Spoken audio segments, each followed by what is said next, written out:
I was 13, I was sent to a famous English boarding school for boys. In those days, life was pretty brutal at schools like these. And you won't believe this, but even now, 50 years later, if I sit for too long on a hard chair, I begin to feel my heart beating along the old wounds on my bottom where I was flogged. Do you want 6 with your dressing gown on or 4 with it off? The prefects used to say to us down there in the changing room late at night. This is a story about those school days of mine. And for once, I have not made anything up. It's all true.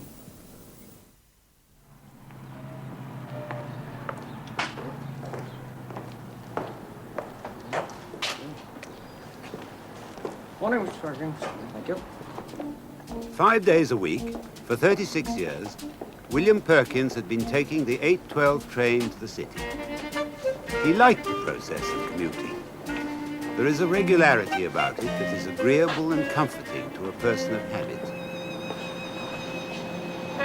And in addition, it served as a sort of slipway, launching him gently but firmly into the waters of his daily business routine.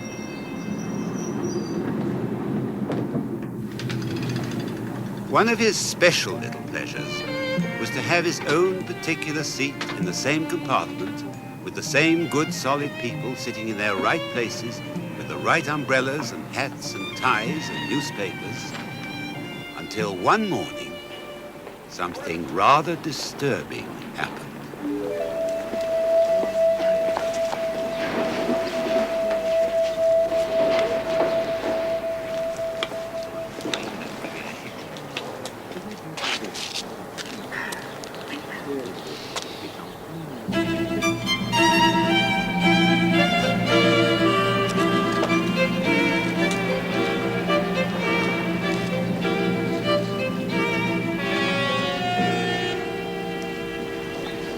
Chap's taken my place.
Mind the cigar? This is a smoker. You can do as you please. I just thought I'd ask. A matter of form, really. Form? Or seeing I'm the new boy. Pretty. Quite a popsy, don't you think? I find it rather early in the morning for conversation, don't you? Good God. You remind me of my old company commander in the Coldstream Guards. If a new subaltern so much as dared to say good morning to him, he'd bark back with 7 in rapid fire. Good morning, good morning, good morning, good morning, good morning, good morning, good morning. That's twice for a week. Very funny. Good chap, then. Worked us into the ground. For your slave driver. What's the matter with you? Letting a perfect stranger rattle... ruin my day. You'd better not prove to be a regular.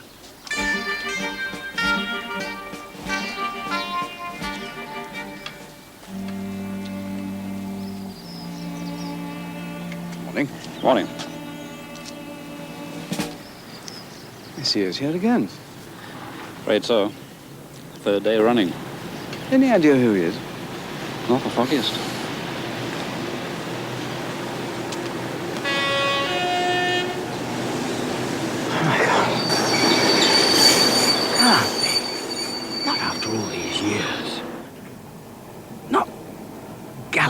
Foxley. You beat me to it this morning. You're sitting in my place. No. These last mornings, you have been sitting in mine. Oh, you should have told me. I'd have swapped. I said I was the new boy. No, I was. I was the new boy.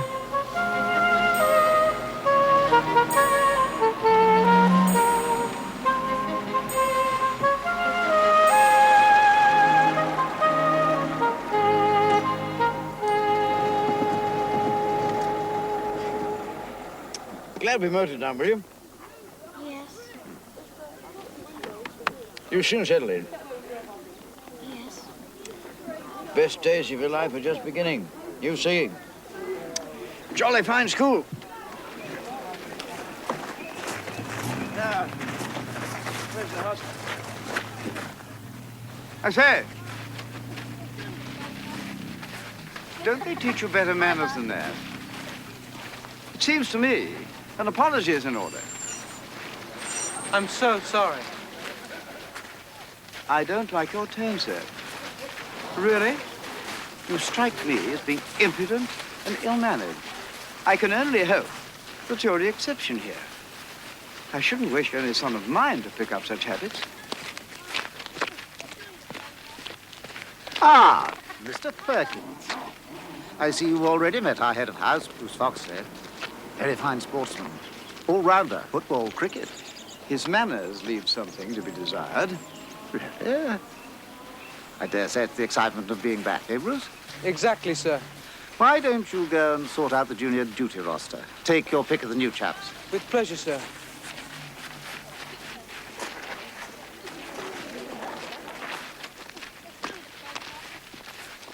Well, Perkins, I expect you feel very much the new boy. Don't worry, you'll soon make your mark.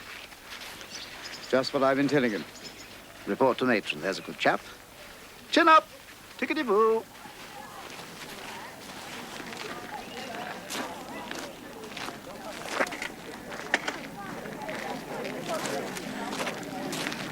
Bye, Dad. Hi, William. Now keep your pecker up. Right soon. Naturally, he feels he's walking into the lion's den. All the new men do, but it soon passes off. You boy, get that hat off.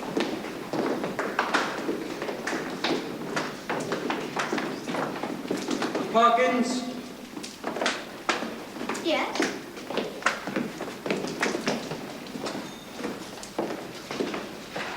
You're mine, boy. Am I? My personal servant, valet, bed maker, dog's body, washer-upper, boot cleaner. You're my slave, Perkins.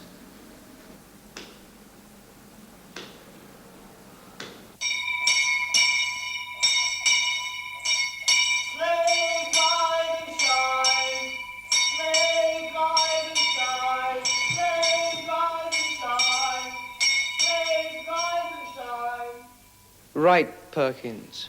Recite your duties. When the bell rings, I get up, dust the desk, clean his shoes, put out his clothes, polish the fender, clean the grate.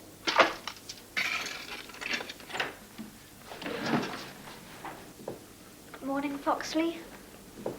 What do you think you're doing? Cleaning the grate. You're behind schedule. No, you Shut said... up, slave. I'm breathing.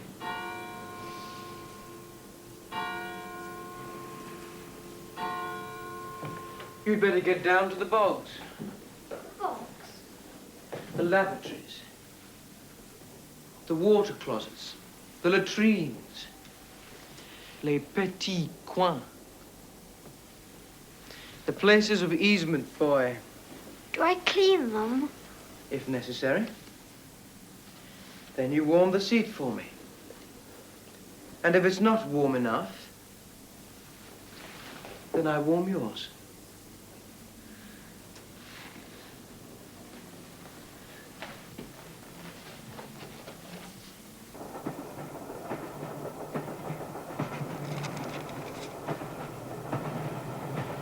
Something wrong?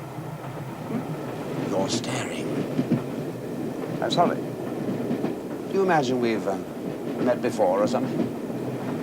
I'm sorry. I know very well we've met before. Oh, yes. Oh, yes, Foxley. I could expose you for the perfect swine you were. You don't recognize me, do you, eh? A moustache, macho years. But I recognize you all right. Oh, yes. No. I've decided, Perkins. It's going to be with the dressing gown off. Please. Off.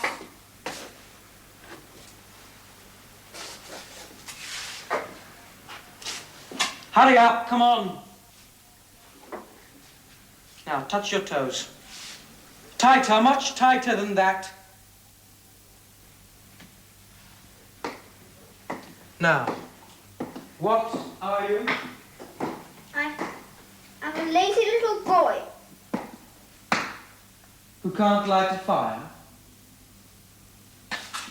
Who can't polish a button without smudging the uniform? What else are you? Don't know.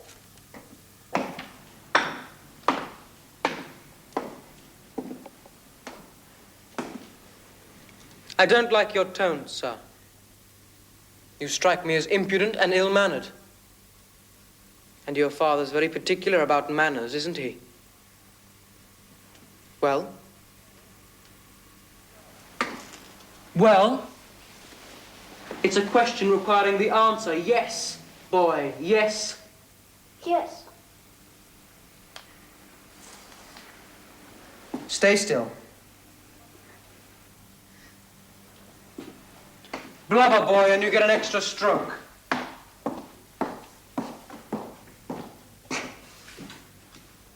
This is why I'm known as Galloping, Foxley. It's because I always beat at the gallop.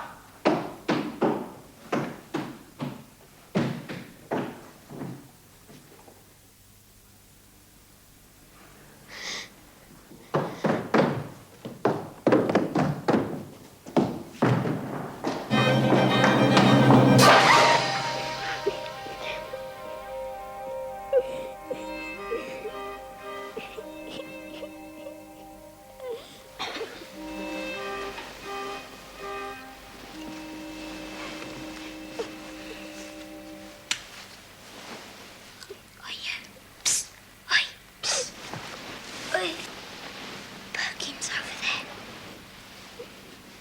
How many did he get? Perkins? Yeah. Oh, he got 5. 5? With his dressing gown of 2. Yes. It was going to be 4, but he blubbed. Yours blubbed with Foxley because of the runner. He goes down the basin passage. That gives time for you to feel the pain, you see. At first, you don't feel anything. Just a sort of blunt thud. Sort of numbing. But after a few seconds, about 10, that's the time it takes Galloping Foxley to go down the basin passage. Then it starts like a red-hot poker, by which time he's galloping back. Whoosh-wah, whoosh-wah. Poor old Perkins.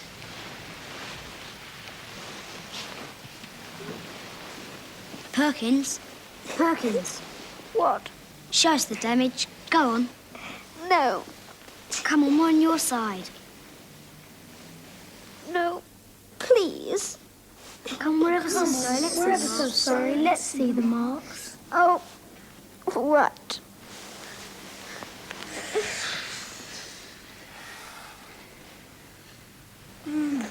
Rather far apart. Not up to Fox's usual standard. 2 are close. Beauty's actually touching. That low one's a rotten shot, but it's bled. Golly, Foxley's really got it in for you, Perkins.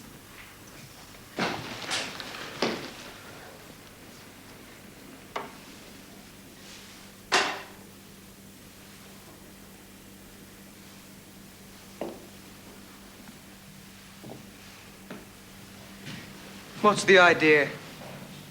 Back to bed, all of you.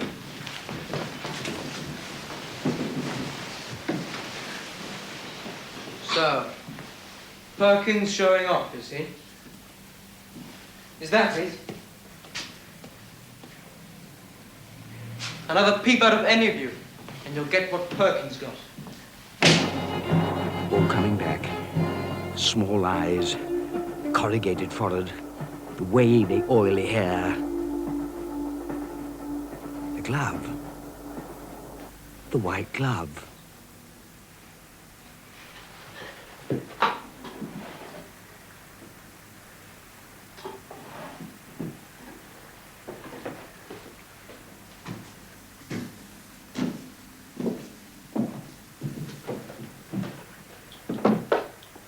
Catch. Butterfingers.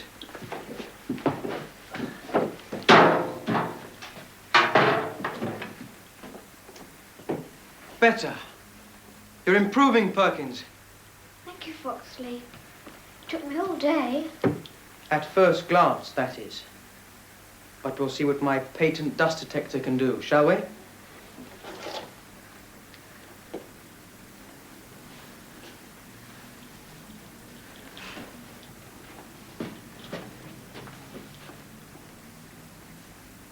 Good.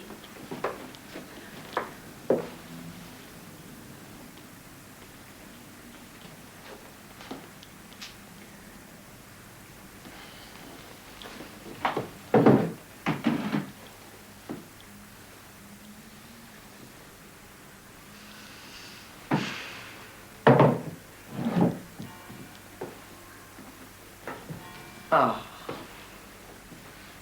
So, you're a lazy little bounder after all, aren't you?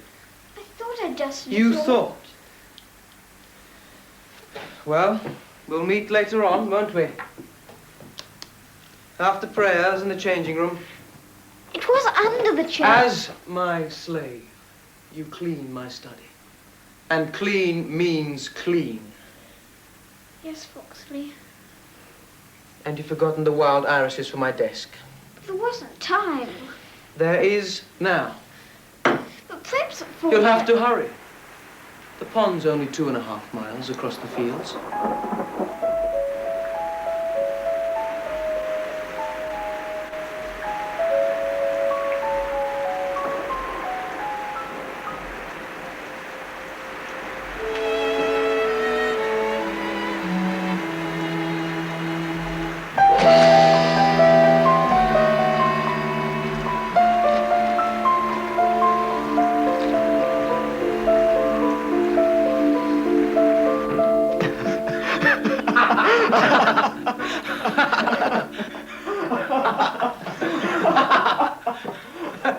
A drowned rat. Don't come in. Only 4. Hopeless. But I couldn't reach. That's another stroke. Go on, get your coat off. We need you to make more toast. What's your slave like, Julian? Shaping up. I picked a dud in Perkins. Idle, insolent, incompetent. Have to beat him almost daily. I'm developing muscles where I didn't even know I had them.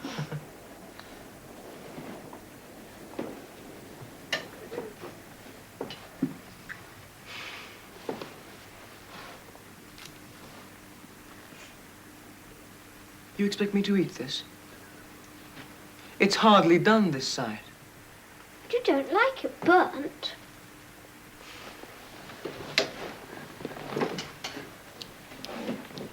Useless.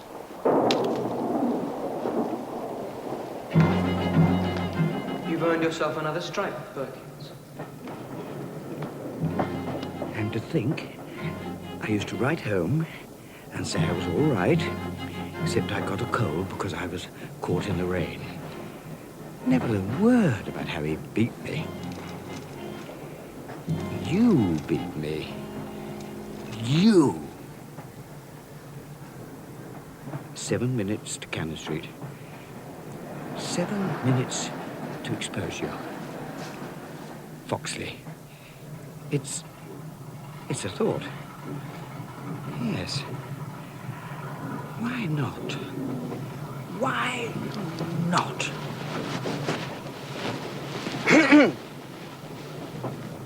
I wonder if I might have your attention just for a few moments.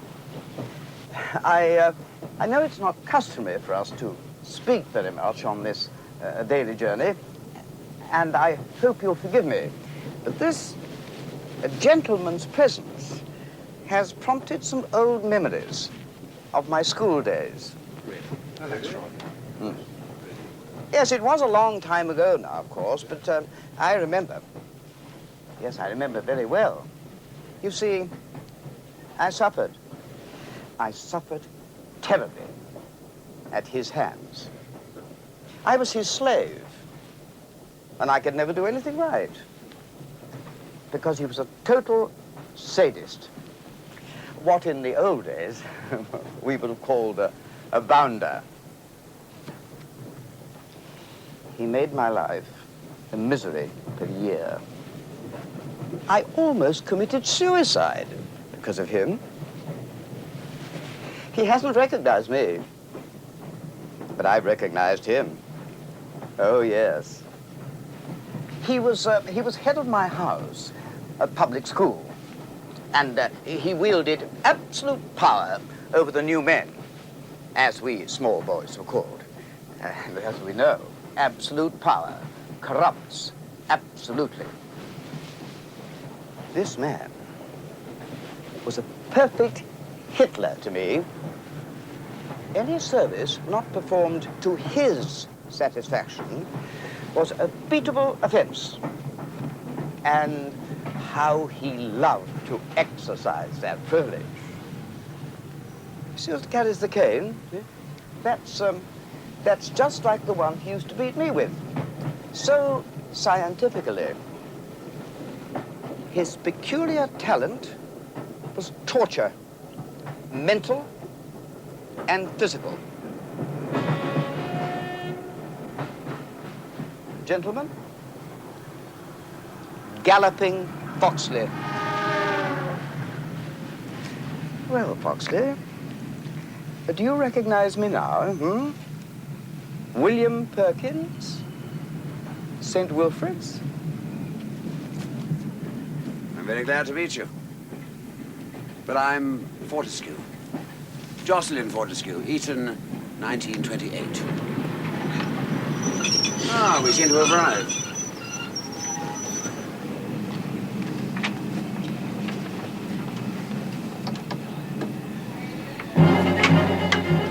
Sorry, old boy. We all make mistakes.